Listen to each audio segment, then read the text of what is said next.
சந்தானத்துக்கு ஒரு பெரிய கங்க்ராட் சொல்லிக்கிறேன்.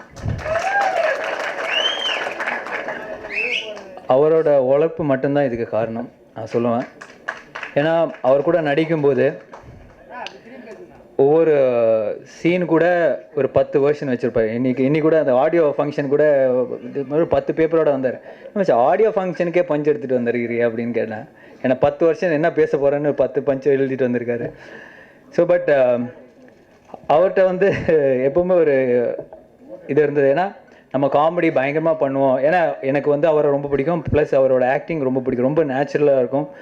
டைமிங்லாம் பக்கம். ஏன்னா அவர் கூட நடிக்கிறது வந்து ரொம்ப கஷ்டமான ஒரு விஷயம். நான் பேசிகிட்டே இருப்பார், பக்கத்தில் உட்காந்து ரியாக்ஷனே கொடுக்க முடியாது. நான் அவன்கிட்ட கேட்டிருப்பேன் நிறைய மச்சி நீ சொல்கிறதுக்கெல்லாம் நான் என்னடா ரியாக்ட் பண்ணுறது, கொஞ்சம் சொல்லி கொடுறா அப்படின்னு சொல்லியிருப்பேன். ஸோ அந்தளவுக்கு இஸ் வெரி டேலண்டட். இப்போ ஆக்ஷன் ஹீரோவாக வந்து பயங்கரமாக லான்ச் ஆக போகிறாரு. ஸோ எல்லாருமே வந்து எப்படி ஆக்ஷன் பண்ண போகிறேன்னு நினச்சி ரீசெண்டாக ஒரு ரியல் லைஃப் ஆக்ஷன் ஒன்று பண்ணியிருக்காரு.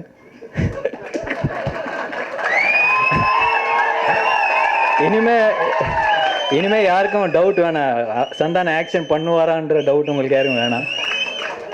நான் அடித்த கைப்புள்ளைக்கே கையெல்லாம் ஸ்டிச்சஸ் போட்டிருக்கு, அடி வாங்கினா எப்படி இருப்பானு.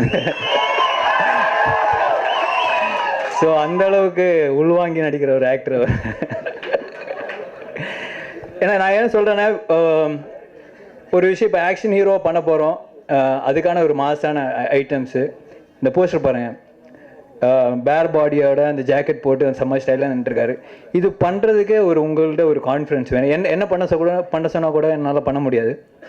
ஸோ அந்தளவுக்கு கான்ஃபிடன்ஸ் உள்ள ஒரு ஆக்டர் தான். ஏன்னா நம்ம சாங்ஸ் பார்த்தோம், சாங்ஸில் சாதாரணமாக டான்ஸ் ஆடுறதே கஷ்டம். வர 3 டான்ஸ் மாஸ்டர்ஸ் நடுவில் ஆடி இருக்கிறார்.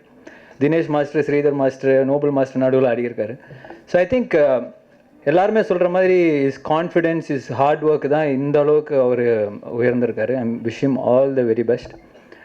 இந்த படத்தோட மியூசிக் டைரக்டர் சிம்பு எஸ்டிஆர், அவருக்கு உண்மையிலே ஒரு பெரிய தேங்க்ஸ் சொல்ல. ஏன்னா எனக்கு தெரிஞ்சு சிம்பு வந்து சந்தான ஃப்ரெண்ட்ஷிப்புக்காக மட்டும்தான் பண்ணியிருக்காரு. ஏன்னா அவருக்கு வந்து அவர் வந்து ஆக்சுவலாக பார்த்தீங்கன்னா டைரெக்ஷன் எல்லாமே பண்ணிட்டார். இந்த ஒரு டிபார்ட்மெண்ட் தான் அவர் அவர்கிட்ட பெரிய ப்ளஸ்ன்னு பார்த்தீங்கன்னா அவரோட சாங்ஸ் எல்லாம் ஹைலைட் சாங்ஸாக இருக்கும், பெரிய ஹிட் சாங்ஸாக இருக்கும். பட் அந்த அளவுக்கு அவர் மியூசிக்கில் நாலேஜ் உள்ள ஒரு பர்சன் தான் சிம்பு. ஸோ அது சந்தானம் படம் பெருசாக இருக்கணும், ஒரு பெரிய ரீச் கிடைக்கணும், அதனால் நான் பண்ணால் நல்லா இருக்குன்ற ஒரே ஒரு காரணத்துக்காக இந்த படம் பண்ணியிருக்காங்க. I think because of VTV and சந்தானத்துக்காக தான் பண்ணியிருக்காங்க. ஸோ கண்டிப்பாக இந்த விடிவி கணேஷ் சொன்ன மாதிரி இந்த படம் வந்து அவர் நினச்சிருந்தா சின்னதாக எடுத்திருக்கலாம். பட் சந்தானம் வந்து ஒரு ஆக்ஷன் ஃபிலிமாக, ஒரு ஆக்ஷன் ஹீரோவாக வந்து பெருசாக பண்ண போகிறாரு. ஸோ அதுக்கான என்னெல்லாம் தேவை, பெரிய டெக்னீஷியன்ஸ், பெரிய செலவு, பெரிய ஃபைட் மாஸ்டர் எல்லாமே இந்த படத்துக்கு அவர் பண்ணியிருக்காரு. Hats off to you sir. And Vivek sir கண்டிப்பாக சொல்லணும். ஏன்னா அவர் சொன்ன மாதிரி அவர் ஈஸியாக சொல்லியிருக்கலாம், என்னால் பண்ண முடியாது, நான் ஒரு சீனியர் காமெடியன் ஏன் படத்தில் பண்ணணும்.